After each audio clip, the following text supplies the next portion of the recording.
The NFL draft is in the books, and I can't believe it, folks. I think the Browns did good. I think it's a good draft. I'm excited to talk about it. I want to know your grade for it. I got an expert, an old friend of the show, dropping by to go over some of these picks and also what might have been holding the Browns back all this time. Let's get to the show. Turn up your volume.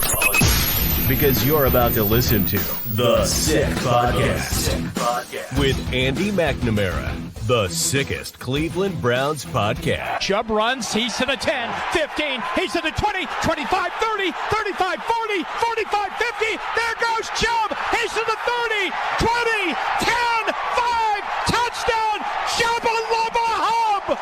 It's gonna be sick. Welcome, everybody. Wow, what a draft. What a wild ride it was. Andrew Berry was dealing down. He was trading up. He was picking receiver, back-to-back receivers. First time Andrew Berry has ever drafted a receiver higher than the third round. I'm pretty pleased, all things being considered. First round, if you watch the live show, a little upset, right? Browns traded down. Then you got a receiver I wasn't too sure about. Then you swung back the other way. We'll get into all that. Make sure you are clicking subscribe. Notifications on. Follow us on social as well on X at SickPodBrowns, at AndyMC81, Instagram and TikTok as well at AndyMC Sports. Get in on all of that. I want to know your draft grade. What is it for this Browns team? Okay. And I was thinking, what is so different over these past two drafts? Because last year's was now the quarterback situation still with Dylan Gabriel. I don't get it. I don't like it. And they drafted a different quarterback. We'll get into this time as well. That I think is a better kind of swing than a little QB out of Hawaii. But nonetheless, last year and then this year, what's the difference? No Paul DePodesta, limited DePodesta on his way out last year. So you'd assume limited interaction and input on the draft. This year, zero DePodesta. No DePodesta, a draft that makes sense. And not just one that makes sense. You got value. You got a first-round pick, Denzel Boston in the second round.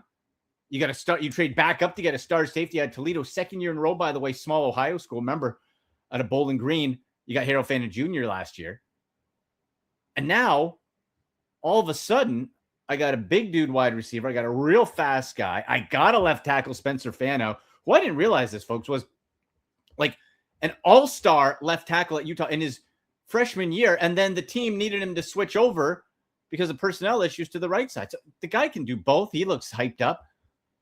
You got a couple tight ends, right? TE2. Then you got a blocker guy. You got an interesting sort of linebacker. That's okay. You got potentially a starting center to battle with Whippler, a swing tackle to offset the injuries to DeJuan Jones. I think it was a smash draft for Andrew Berry. And I just, again, have to think, was it DePodesta all along? Remember, the Browns never gave credit or blame, right? All part of the process. You remove the grifter DePodesta, all of a sudden, I got two good drafts. Did Andrew Berry mature? Did he learn? Was he hearing from different people? Was it all the above? All I know, DePodesta's back to baseball, and I got two good drafts. And I got zero questions on this one, really, as far as like real swings or misses. So I'm pretty pleased. What do you think? Was DePodesta to blame all along? Was he the one secretly holding us back? Now Andrew Berry's got it. But we got a lot of talent to go to in this draft, and I'm bringing in my guy, high school Cleveland football coach. He's a contributor to 92.3 The Fan in Cleveland, to Cleveland.com. One of the best analysts and friend of show, Lance Reisland. Lance, how's it going, sir? Hey, guys, how are you? Good to see you. Good to be back. Good to see you, man. So this was a wild draft. Like I said, I didn't know what to expect, right? Like we were going up that. Take me through, and we'll go through a couple of clips to get breakdowns from you. But sort of day by day, first day finished. You trade down. My guy, Carnell Tate, was gone at 4, so I couldn't get upset that they didn't take him. He was gone. You trade down, you get Spencer Fano, left tackle. That they committed to right away, which I like. No wiggle room on that. He's our left tackle. Then you get Casey Concepcion, who has some drop issues, but a lot of speed. So after day one, what were your thoughts on this Browns draft? Well, I'm a big believer in players over play, so I had a big 6 on my board. I would have loved Caleb Downs at that position. However, the route they went, I really like, and it's okay. It doesn't matter if I like the plan. I like that they had a plan, and my plan would have been to grab maybe Caleb Downs, Reuben Bain, one of my 6 guys. However, trading down, you got my number 1 tackle on the board, Fano, who is number 9 on my overall, and he's outstanding. His feet are really, really light. The pick I really loved more than most was Casey Concepcion. I had him as number 4 on my board behind Tyson, Lemon, and Tate. And the reason I like Casey Concepcion is his ability to run after catch. Now, the drops, there's 2 different reasons. There's 2 ways to look at a drop. One is it a concentration drop or is it a talent drop? Concentration drop happens when their calling card, his calling card is run after catch. So a lot of times those guys will turn up and look where they're going before the ball's looked in their hands. But if you look at the gauntlet, if you go through his tape, and I've watched every catch from NC State to, Texas A&M, he's a natural catcher of the football. I don't think the drops will be an issue whatsoever. His run after catch, besides Mekhi Lemon, and I have him in the same boat, are as good as it gets. And the Browns need to get guys that can get easy yards for him. I love Denzel Boston. I loved Malachi Fields. There's a bunch of long guys that kind of fit that mold, and I think he's going to be outstanding as well. But after day one, after not taking one of my big 6, I thought they did a great job of trading down, and which I'm not a big fan of, but getting a tackle that I had number 1 on my board. I think he's outstanding. And the guy loved, if you hear all those guys, these guys, the difference between the last 2 drafts for me, and I heard your introduction, is they took guys who not only have potential, but have produced. And there's a lot to be said about taking the guys who dominate on Saturday. So I thought it was a great draft they've done the last 2 years. Got a lot of guys who have been very good on Saturdays, and that's important, not just potential. Right. Get stars, not spark scores only, whatever, right? It's all a part of it, but not just that. Jimmy, bring up the Casey Concepcion footage there that Lance put out on X. And Lance, take us through this. You see him circled at the bottom. Well, you're going to see right again. It's the ability to run after catch and everything he does. So he's more vertical downfield than like a Zachariah Branch out of Georgia. He kind of fits this Zay Flowers mode. And what I mean by Zay Flowers is in Monken's offense, he will be a touch guy. He will not be a slot. I don't use the word slot. I like the word touch guy because he'll be inside. He'll be outside. He'll also be in the backfield. They will do a bunch of different things with him. Now, a lot of times, people say, well, is he a gadget guy? He's not a gadget guy. Gadget guys are in system offense. This is a touch guy. Monken will find ways, just like they do with Zay Flowers in Baltimore, to get him touches in space and allow him to maximize against the backer, against the safety. Even if it's a tall corner, they will maximize in this players over plays offense, getting him the ball in space. Now, the drops absolutely don't bother me whatsoever because they're concentration. Now, does he have to work on them? Absolutely. But he's a natural catcher of the football. And everything he does in these tapes, you can see where he's best is when the ball is in his hands. And where he's best is when there's depth. Now, what does that also do for the offense? Well, now you have 2 receivers that are maybe not number 1s, but now you have 3 number 2s, including Jerry Jeudy, which is going to make things easy for Harold Fannin. It's also going to make things easier for Junkins in the run game because teams will have to play nickel or dime. So just the adding, maybe they don't have a number 1, but they got 3 number 2s now. And I also think Isaiah Bond now can be productive. I also think if Ced Tillman is a number 4 or 5 receiver, that's okay too. Those guys are important too. Sure. And so I think Ced Tillman can be maximized on what he does well. Running those, being in the red zone, running curls, doing things that he could have, and he's had success when he's not hurt. Maybe less pressure makes him play better. So just having more talent will help all these guys. And I think Casey Concepcion is the best run after catch, him and Mekhi Lemon on the board. Yeah, you just see their exceptional separation and great hands when he is concentrating up there and go up and get it at any level. All right, Jimmy, that's good. You can bring that down. And I wonder, too, the Denzel Boston pick, kind of a replacement for Cedric Tillman in his last year of his rookie deal, potentially, right? Cedric can't be on the field. I love the talent of Cedric Tillman, but there's kind of your big dude going off that. So with Concepcion, you mentioned the Zay Flowers. The difference is, too, Lance, of course, he's a bigger, taller Zay Flowers type. So we can pop him in, out, and whatever. Isaiah Bond on the outside, there's your go guy. And now all of a sudden we have some versatility on this Browns offense. And if you bring up Denzel Boston here, I wanted, Lance, a big dude. So I was a bit upset about Concepcion with the drops. And then you get me my big guy. And look at this. Oh, gorgeous. 6'4". Yeah, when we talk about Denzel Boston, his throws in the where he's going to immediately help is in the red zone. That big body guy. So where there's 3 phases of receiver: at the release, the catch point, and run after catch. Where Concepcion, his focus is run after catch. Boston's is at the catch point. which is good for 50-50 balls on third down in the red zone, high pointing the ball on go routes, corner routes, the ability. Now, one thing about Boston is that he's much better in space than people give him credit for. I think he's very, very similar to Ced Tillman on the 50-50 balls. Ced Tillman has an injury issue and a scheme issue, but Ced Tillman has a ton of talent. Where Boston separates himself from Ced Tillman, in my opinion, is his ability. He's got a little bit more wiggle. Now, he's going to have to work on his releases. A lot of tall guys do because they're a little stiff in the releases in those NFL quarterbacks, but he'll do that. But he's a guy that can move around. He's a big-bodied guy. He's he's a quarterback's best friend kind of in the slot. Even though he's an outside guy, he can run the curls, the comebacks, the digs. But more importantly, he's just a big quarterback-friendly guy. And what these two receivers do for me is not only improve this offense, but now you're going to get a real evaluation of your quarterback situation. And that's important too, because these guys need weapons around them. And Harold Fannon's only going to get better. Judkins is only going to get better. Even like I said, I think now Tillman, you need 5 or 6 receivers. Well, that's even if he's the 5th receiver, that's an outstanding 5th receiver now. So there's ways they've improved themselves. They got their big tackle, they got their receivers, they got some backup offensive linemen. They got a tight end, Royer, who I think is outstanding. He was also number 4 on my board. So just overall a great draft. But yeah, these two receivers, they complement each other. They have different strengths, and they bring a ton to this offense that has struggled mightily moving the ball.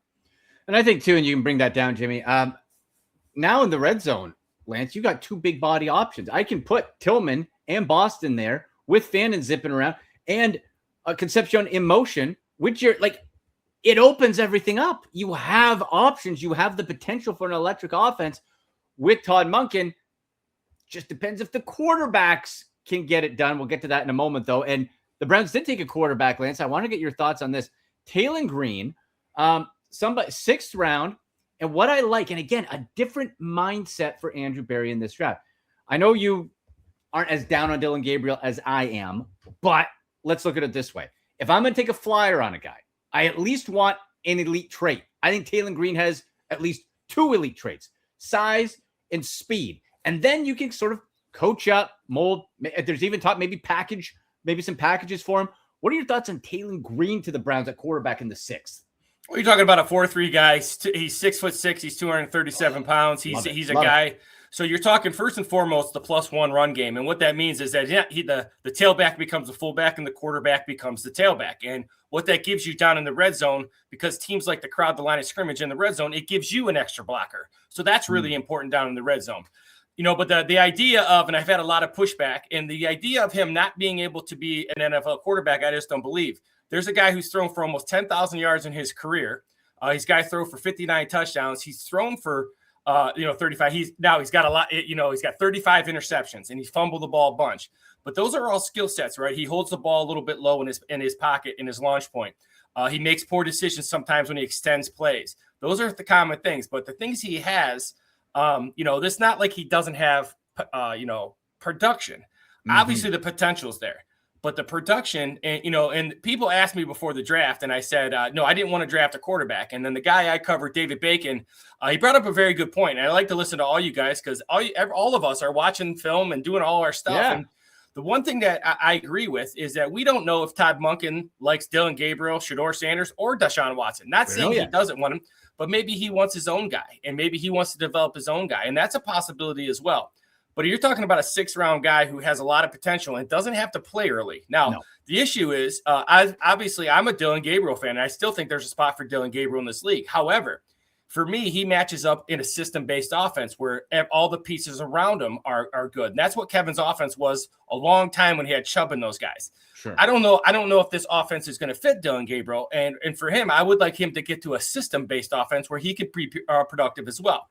Taylon Green, I don't think if you put him on the practice squad, he's going to last very long. I think teams are going to go out and get him. So I think Taylon Green offers more than Dillon Gabriel just because, I tell everybody gets really upset when you talk about the quarterbacks, whether good or bad. And Deshaun Watson is a guy who's going to be in the mix. Now, all those things that people say are true.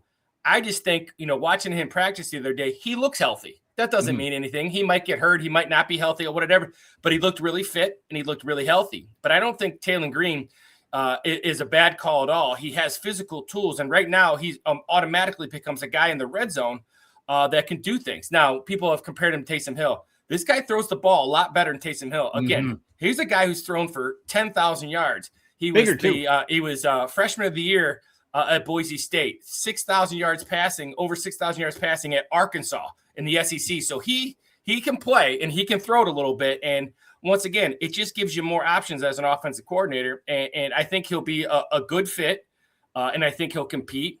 And whether people like it or not, they got to get some competition on this team, and they got to build some depth on this team. And I think Taylor Green's a great pickup. I didn't even have him on my board in my top 10, but right. I understand why Monken did. And then you go back, and just like everybody else, I look back and go, okay, I see what they're seeing there. And that's why you have collaboration, because sometimes you miss guys and you don't see guys, you don't see what they do. Taylor Green's got a bright future. I don't know if it's with the Browns, but if he can protect the ball a little bit, he's going to be a good NFL player. And Lance, I'm with you. It wasn't on my radar. We were focused on was Carson Beck with a relation to Monken, and turns out that's what you want in a 6th round type of flyer. Elite traits that maybe you can develop. Maybe it's something you showcase a little bit, and he turns into a trade asset. Patriots have done that for years, right? Like you build that up, and you have to have that funnel coming at the QB position. And maybe it's you can put. I agree. Taylor Green goes to the practice squad. Someone's taking him. If you want to keep Dylan Gabriel, I bet you can put him on the practice squad. I don't think people are going to be running to get him. So maybe that's a spot potentially for Dylan Gabriel. Last one for you, Lance. Favorite pick on day 3 of this draft, rounds 4 to 7. And let's say it's not, Andrew Berry, of course, he started with 4 5th-round picks and finagled his way and turned a couple into more assets into next year's rich draft. So just a phenomenal job by Berry overall. But who is sort of somebody maybe, not named Taylor Green that on that 3rd day, you're like, ooh, I like that guy. Well, if you talk about it, the kid out of Alabama, the linebacker Justin Jefferson, he fits the mold of what this defense is. He's undersized. He's 6 foot. He's 225 pounds. He kind of gives you JOK light vibes. And what I mean by that is he's not a guy that stacks and sheds people. Right. And everybody has asked me what that means. And basically what it means is your ability to attack the lineman in front of you and get rid of him. Well, at 220 pounds, that's not going to be his strength when 350-pound guys are coming at him. But what he does, he kind of fits that JOK mold where he's real slippery, real slimy. He gets real skinny in the hole when he's blitzing. He plays with a tremendous motor, and he's a guy who can blitz. He's a guy who plays with his hair on fire. And that second level in this Browns defense, they have to be tacklers, and he's a great tackler in space. So, sometimes for me in those, especially when you have a defense that's pretty scheme specific, you either got to go guys with traits like a Green, or you'll go guys with have traits, but really the traits that they have are elite in your scheme. So obviously Jefferson would not be a traditional Mike linebacker where you have to read the guys and stack the double teams and things like that. But in this penetrating hair on fire downhill defense that Rutenberg runs, he's a perfect fit. So I really like the idea of going to get Green as a guy with traits, and then going to get Jefferson as a guy who is not only a really good football player from a really good program in Alabama, but really is good in what he does well is what you do on defense. So I thought that was a great pick. I didn't think there was a lot of really bad picks. I thought this was the only guy that I would say is going to be really developmental is Barber, because I watched a number of things on him. The thing you love about him is he loves to play, and he'll kill you if he gets his hands on you. But he's got to work on his pass protection, because in the games against Miami, against Mesidor and Bain and some other, obviously he's facing elite competition, but he's going to have to work on his pass protection. But again, now that you're stacking talent, these guys don't have to play right away. And that's what winning football teams do. So Emmanuel, my favorite pick was McNeil Warren. He's legit. To get him at 58 was ridiculous. So 6'3.5", Lance. Oh my. And Toledo, again, another year, smaller Ohio-based school. You got Harold Fannin Jr. last year. You get McNeil Warren. And now all of a sudden, like Ronnie Hickman, who you re-signed, is the extra. And now we got depth at safety, something, again, we didn't have that not a lot of people are talking about. So you have Barber as like a swing tackle that you don't have to play right away because you have DeJuan Jones and everything. It seems like Barry is finally developing like a bit of a farm system, like a rotation, right? Depth. Well, yeah, if you look at like what the Eagles do. So when you think about next year with Delpit, the one thing I've learned from Dan Lobby and Mary Kay Cabot and these people I work with is I'm just a football guy. I don't like the nonsense of the salary cap and all that kind of stuff, the rookie contracts, but those are all real things. And when you look at like what the Eagles do and Howie Roseman, how he does it is that you stack talent. So next year, if Delpit has another great year like he did, he's going to demand a lot of money. Well, maybe you don't have that money because you want to put the money elsewhere. And maybe Delpit just kind of prices himself out. And that's how you build great relationships. You're not mad at Delpit for leaving. You're saying, you know what, you priced out here. You had a great, 4 or 5 years here. Now you've earned this contract. We just can't pay you. But then when you lose Delpit, you replace him with a guy who's going to be just as good, if not better, or you at least think is going to be just as good, if not better. And that's what the Eagles do on the defensive line. You're stacking talent. And it's just like what said Tillman. I don't know. It's like if they went out and got a defensive end, everybody thought they were trading Miles. No, you need bodies. You need defensive guys. You need guys in the secondary. You need to have good talent. It's just like with Dylan Gabriel. I'll give you a classic example. Dylan Gabriel is a really smart kid. And I would rather in a week 8 game, if there's an injury, having a really smart kid, and it doesn't have to win it for you, but maybe you face a team that you just run the ball, you're going to win because they're so poor on offense. A guy like Dylan Gabriel may be a guy that can help you. Maybe he's a guy can't win you a game, but maybe he's a guy that won't lose it for you. And so you have those options depending on what teams do. But I really like their draft, like you said. They built depth. They have they're kind of creating a system where guys, if they lose guys to injury, money, whatever it is, they have guys behind, and that's important. Finally, I give an A- grade. What's your grade for it? Oh, I would say I don't grade because I want to see. I'll grade it in 2 years, but on paper, on paper. People always say, well, they didn't fix the offensive line or they didn't do this, but they addressed all their needs, and that's got to be complimented. So, yeah, if I was to grade it just on saying what we need and how they did, I'd give them an A. I would give them an A because I think they went out and they got really good players. They got great value. They got guys with traits later in the rounds they might be able to develop. They got guys that can play right away. The whole offseason, in my opinion, has been outstanding. By Andrew Berry, a guy that gets a lot of grief, and that's what happens with their general manager. But I thought they were outstanding all offseason with the free agent signings and the draft. Well, Lance, once the schedule comes out, we'll get you back on sort of preseason and how training camp is developing, what you've been seeing there from this rookie class and the year 2 guys, of course, as we get closer. But wow, exciting draft. I'm feeling a strange feeling, Lance. It's joy as a Browns fan. I'm not used to this right now. They haven't played yet, but it at least is optimistic. Tell people where they can find you, buddy. Well, I'm on all the socials, and it's just at Lance Reisland. Really, really simple. LanceReisland. And you're right. I can't wait to get out to rookie mini camp May 8th through the 10th. It's gonna be great. I think it's gonna be really exciting. You could tell just one day of practice the energy that Todd Monken brings. I'm a little bit older, but I love that old guy energy. He comes with it. Him and Rutenberg are fun, so it'll be good. I'm looking forward to it.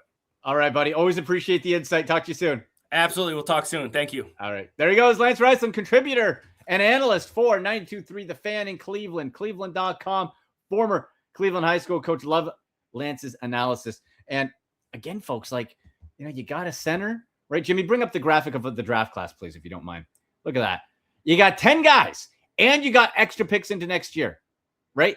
I have to say, honestly, when I heard Justin Jefferson at first, I was like, oh, they traded for Jefferson, the wide receiver Jefferson. No, but that's okay. That's okay, right? You got a secondary tight end. You got a special teams guy, right? Brailford for center. Undersized a little bit, but looks like he's a gamer. And you got Whippler there too. Everything seemed addressed. So bravo, Andrew Berry. I think it was Deep Podesta holding you back now. Okay? So I want to know from you guys, why is Andrew Berry all of a sudden drafted? Is it Deep Podesta's fault? I think yes. I'm glad he's gone. Go ruin Colorado Rockies baseball, guy. You didn't win there either. Grade for the Browns. I say A-. I don't see too much wrong with it. Okay. Outside of a little tweaks and, I would have rather this center. And overall, you address needs. You got it done. Great work, Andrew Berry. And now, hey, maybe we'll see what that offensive line looks like depending on Joel Bitonio. Who knows? Right. But big thanks to Coach Lance Reisland, to producer Jimmy, to all of you. We'll be back when the schedule comes out. And we'll play the schedule game and we'll get ready and camp and all that. But make sure you are following along in the meantime on social, on X, at SickPodBrowns, at AndyMC81, Instagram and TikTok at AndyMC Sports. Make sure you're following my X account and Instagram for my one-on-one with the Browns legend Eric Metcalf from Draft Weekend. Had a great chat with Eric. Make sure you're following along to get all that great content as well. But until next time, go Browns! And that's a wrap. Hope you don't miss us too much until next time. Follow the Sick Podcast with Andy McNamara on YouTube, Instagram, Facebook, Google Play, and Apple Podcasts.